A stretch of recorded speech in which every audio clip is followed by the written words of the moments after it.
So I'm here with Matt Corallo at the Bitcoin Miami conference, and you have the great distinction of being one of the chosen few who actually got a BIP passed in Bitcoin. Oh. So a BIP, for those who don't know, is essentially a Bitcoin improvement proposal. Yeah. And essentially it's the way in which programming changes to Bitcoin. Essentially, the changes to Bitcoin itself are made. Not just Bitcoin. I mean, anything in the space of Bitcoin, whether it's directly in the protocol, which means Bitcoin D changes, or something much higher level. So just kind of in random wallets, maybe this is how they should do things, or this is a way to do things. So can you explain a little more about what a BIP is then? Yeah, so I mean, the process is modeled after the Python improvement proposals, which are a bit more technical, and those are generally fairly focused on specific things to change to the language, whereas Bitcoin's a bit more general. A lot of the BIPs are specific changes to the language, things like pay to script hash, which is a change to the scripting language in Bitcoin. Some of them are kind of in the middle, which is something that I did, which was the Bitcoin URI spec. So that's the Bitcoin links where you put an address and a link, and then it opens Bitcoin. And then there's some things that are way more away from the protocol, which is like wallet things, where, say, how your wallet should store keys, how your wallet should manage transactions, which is far removed from the low-level Bitcoin protocol and more into the implementation of what other people are doing. I just wanted, for my own edification, to understand how the heck changes in Bitcoin occur. Because, we talk about centralization in Bitcoin.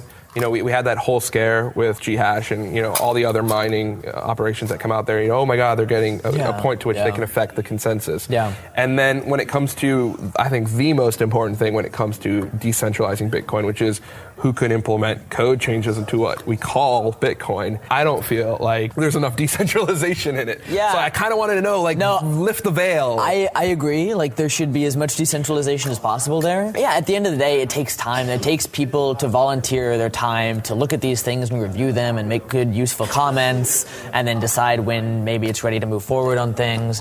And at the end of the day, there's a lot of people in Bitcoin and a lot of people doing really interesting things which are taking up all their time, so they don't necessarily have time to join a mailing list that has way too many posts to read them all. So how many people are on the mailing list? When we're talking about how consensus is derived, it's derived by the voices in the mailing list. Yeah, I mean, it's derived by the voices of anyone who's going to end up implementing the BIPs, which, because they're usually proposed on the mailing list by people, most of the client developers who are going to be implementing this are on the mailing list. At the end of the day, it becomes the people on the mailing list form the consensus around the BIPs, which are then implemented. So can you explain the two BIPs that you were able to get through? What were they about? Yeah, so I haven't done a BIP in a while, mostly because I haven't worked on Bitcoin as much recently. But I did the Bitcoin URI spec, which means at the time Luke had a proposal which had a lot of details that were kind of over the top and not necessarily worth implementing, that I thought, and a lot of people agreed. So I redid his BIP and suggested that it's basically simple, just Bitcoin : address, amount equals whatever. So a fairly simple proposal, which then got implemented, and now if you click on a Bitcoin link, it magically opens your client and it says, hey, do you want to send money to wherever? And that was kind of pushed through because it was seen as a great idea, and there wasn't too much discussion because it was kind of fairly simple. So if I join the mailing list, I can have a voice in what's going on with Bitcoin? Absolutely. And, we encourage anyone who wants to have a voice to join the mailing list, anyone who's willing to spend the time to write well-reasoned arguments as to why they agree or disagree with something. So where would I go in order to join the Bitcoin improvement proposal mailing list? So most of the discussion happens just on the general Bitcoin development mailing list. That means Google Bitcoin development mailing list on SourceForge. I don't know the URL offhand because it's long and no one in the past 5 years has made a tiny URL for it. No, of course not. No, that's way too hard, right? Yeah, of course. Tiny URL / BIP improvements proposals. Someone listening should do that and put it in the comments somewhere and post it everywhere. Maybe we should put it on the mailing list and get consensus on it. There we go. We should have a BIP about the tiny URL for mailing list URL. I think that's really important and should totally take up everyone's time. When Congress started talking about baseball, I thought that was a perfect use of their time. Oh, absolutely. No question. Especially with the huge amount of development resources that Bitcoin has today. So if anyone wants to take on that as their crucible in the BIP forums, please do that. Please do it. There's one thing to be transparent and open, and there's another to be inclusive and accessible. And I feel like the BIP forums are transparent, but that they're not getting the word out. They're not proselytizing people to join them or making it easier, making the onboarding process easier for people to come on board. Most of the developers, most of the people who are working on these things have very limited time and are working on 10 other projects and 5 projects in Bitcoin and probably have some Bitcoin startup or something. So there's not much time to do that. And at the same time, there's some kind of perverse incentive that the more people we have, the longer these things take to get pushed through, because everyone always has an opinion, and you have to read all the opinions and eventually decide whether or not there's a consensus formed and make all the changes. So we encourage everyone who wants to write good opinions to come join, but I don't think there's really ever going to be some kind of outreach to get more. Right. And I guess my problem with that, and Andreas Antonopoulos, who's on Let's Talk Bitcoin, always talks about the other $6.5 billion. And now if we're trying to make Bitcoin be the preeminent global apolitical currency, what we're really talking about is the other $6.5 billion. Yeah. And when we're deriving consensus from what hardcore cryptographers are doing on a mailing list, which are probably trending towards one type of space, there's kind of this unspoken cultural bias that just gets formed in what Bitcoin is, just because they don't have the same background. Yes and no. I mean, the development mailing list has gone, in the past maybe 6 months, has grown a lot, and it's grown out of just developers, although it is still very primarily developers.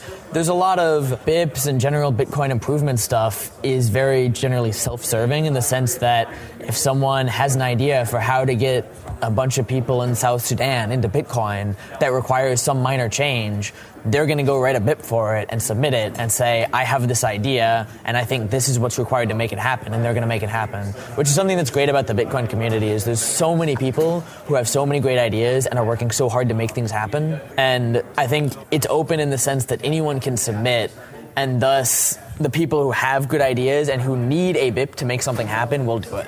So how would I determine if I need a BIP to make something happen? Is that just I just put it out there, or? There are guidelines for what defines a BIP, what kind of category it should be in. There's a few categories. And as to whether or not you need a BIP for something, generally the answer is you don't need one, except unless you want every wallet to include it or you want a major protocol change. But unless you're trying to pass an amendment and you really don't need to try to modify the Constitution. Yeah, you don't necessarily need one, but it is also a very good idea to do one if you're looking at, say, how should my wallet encrypt keys, or there's a recent one about how to encrypt keys for wallets. If you're trying to figure out a way to do that and you want other wallets to do it the same way so that things are interoperable, a BIP process is a good way to go through that and say, look, let's get some comments, let's get everyone together thinking about this problem and figure out how to do this the best way. So if I wanted to get involved on a BIP, what would I do right now? I would go to I would just Google Bitcoin BIPs and I would submit one. What would be that process? Is there someone I contact, or the BIPs are now on GitHub. They were living on the wiki forever, but there's a BIPs GitHub that should be github.com/bitcoin/BIPs, I believe. There you go. You got a URL. That one's not bad. That only took 5.5 years. Yeah, a lot of discussion has moved there as well. But there's also always a lot of good discussion on the development mailing list. So the Bitcoin development mailing list is a good place to go to discuss BIPs and other things in Bitcoin. And I think the thing to mention is that BIPs aren't just software. It's not just code. Oh, no. Most of the BIPs, in terms of change to just Bitcoin code stuff, a lot of the BIPs aren't that, especially kind of proposals for how Bitcoin things should happen, how wallets should function, how Bitcoin should work in terms of UI. And it could be as meta as you'd like it to be. So if there's some evil human being out there who doesn't like the color orange, and they really think that they could make that case.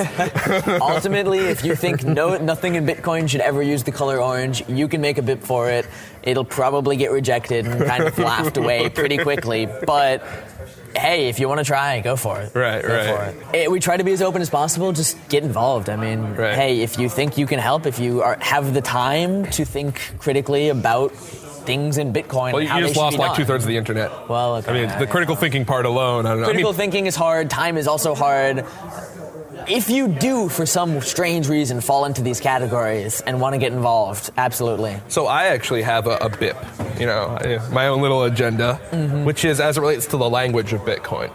Yeah. And I think it's really silly that 4 things or 3 things all have the word Bitcoin associated with it. Yeah. There's no question. Like in the Zeitgeist, it is the cryptocurrency field is called Bitcoin. Yeah. The Bitcoin blockchain is called Bitcoin. Of course. And the currency is called Bitcoin. Oh yeah.